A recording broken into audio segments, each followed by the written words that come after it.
A doença de Alzheimer, por muito tempo, ela foi um dos maiores quebra-cabeças da medicina. Mas e se eu te disser que uma nova pesquisa está apontando para um culpado totalmente inesperado? Alguém que estava escondido bem ali, o tempo todo. Para a gente ter uma ideia do tamanho do problema, vamos começar com este número: 50 milhões. Essa estimativa de pessoas no mundo inteiro que vivem com Alzheimer é um número gigantesco e é por isso que cada nova pista, cada nova descoberta é tão crucial. Agora, imagina só. E se toda a história que a gente conhece sobre o Alzheimer, as teorias que guiaram a ciência por décadas, estivessem deixando um personagem principal de fora? É essa pergunta que está no centro de uma linha de pesquisa fascinante que a gente vai desvendar agora. Ok, vamos lá. Por anos e anos, o grande vilão do Alzheimer parecia ser um só: as placas amiloides, aquele acúmulo de proteínas no cérebro. Só que os tratamentos que focavam nelas, bem, o sucesso foi bem limitado. Isso fez os cientistas pensarem: será que estamos olhando para o lugar certo?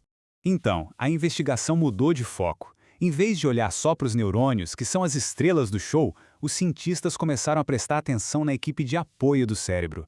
E foi aí, nesse elenco de coadjuvantes, que eles acharam um suspeito que tinha passado despercebido. Vamos falar sobre os astrócitos. Pensa neles como zeladores do cérebro. Eles são os responsáveis pela faxina, pela alimentação e pela proteção dos neurônios. Basicamente, garantem que tudo funcione como um reloginho. Eles são, sem exagero, vitais para a saúde do cérebro. E olha só eles aqui, em toda a sua glória.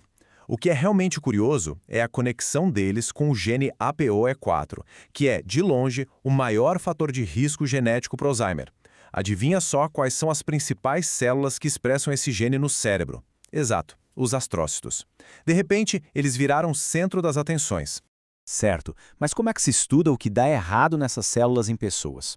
A ciência encontrou um jeito brilhante, uma abordagem que permite investigar essas células suspeitas diretamente, criando, na prática, uma versão de Alzheimer numa placa de Petri.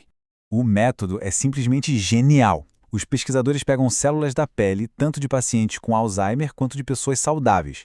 Aí eles reprogramam essas células, transformando-as em células-tronco. E a partir daí, eles as guiam para que virem os astrócitos que eles querem estudar. Isso resolve um problema enorme, que era depender de modelos animais e permite que a doença humana seja estudada diretamente. É de verdade um salto gigantesco. E é aqui que a história dá uma virada de roteiro. Porque quando os cientistas finalmente colocaram os astrócitos saudáveis lado a lado com os de pacientes com Alzheimer, eles descobriram uma coisa bem perturbadora. A primeira grande pista estava nas mitocôndrias, as usinas de energia de cada célula. Nos astrócitos saudáveis, elas estavam todas espalhadinhas, funcionando a todo vapor. Mas nos astrócitos de pacientes com Alzheimer, a história era outra. Elas estavam todas amontoadas, estressadas e basicamente não estavam fazendo o trabalho delas direito. E essa imagem aqui, ela mostra a diferença de um jeito gritante. Na esquerda, a gente vê a rede mitocondrial de um astrócito saudável. Parece uma teia de aranha bem distribuída, cheia de energia. Agora, olha para a direita. Nos astrócitos com Alzheimer, elas estão todas emboladas, doentes. Essa pane de energia é o que dispara a transformação que vem a seguir. Só que essas células não morrem, simplesmente. Não. Elas entram num estado muito esquisito, um estado disfuncional. O nome técnico é senescência, mas uma forma muito mais fácil de entender é pensar nelas como células zumbis.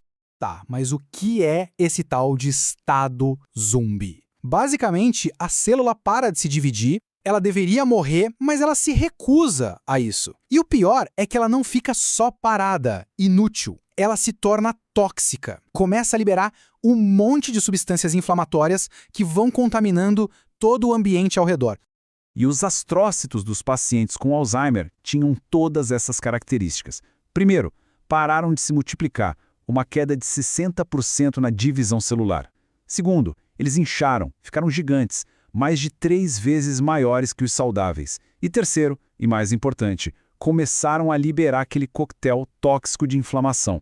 A grande pergunta agora era: isso só acontece em laboratório? E a resposta é um sonoro não. Quando os cientistas analisaram o tecido cerebral de pacientes de verdade, eles encontraram um aumento de 17 vezes no número de células zumbis em cérebros com Alzheimer, comparado com cérebros saudáveis. Isso prova que o fenômeno é real e central para a doença.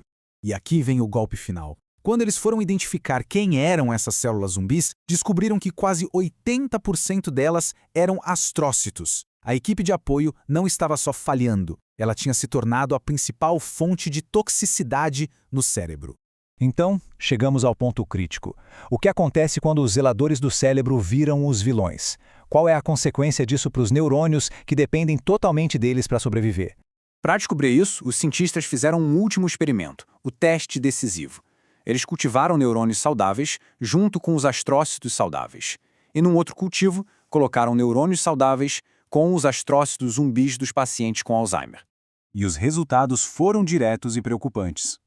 Os neurônios que cresceram com os astrócitos zumbis mostraram uma redução de 12% na sua maturação. Essa é a prova que faltava. Os astrócitos doentes não só deixam de ajudar, eles ativamente prejudicam os neurônios. Essa descoberta toda não é só um dado científico interessante. Ela abre uma avenida completamente nova para a gente pensar em tratamentos para o Alzheimer, mudando o alvo da nossa mira. A grande mudança de pensamento aqui é essa. Não se trata só de uma perda de suporte. A gente está falando de um ganho de função tóxica. Os astrócitos não são mais ajudantes que falharam. Eles se tornaram agressores ativos dentro do cérebro. Isso tudo nos deixa com uma pergunta muito poderosa e, de certa forma, cheia de esperança. Se esses astrócitos zumbis estão ativamente causando dano, será que criar terapias para eliminar especificamente eles poderia ser uma nova forma de frear ou, quem sabe, até parar a progressão do Alzheimer? É uma nova fronteira, uma nova esperança na luta contra essa doença tão devastadora.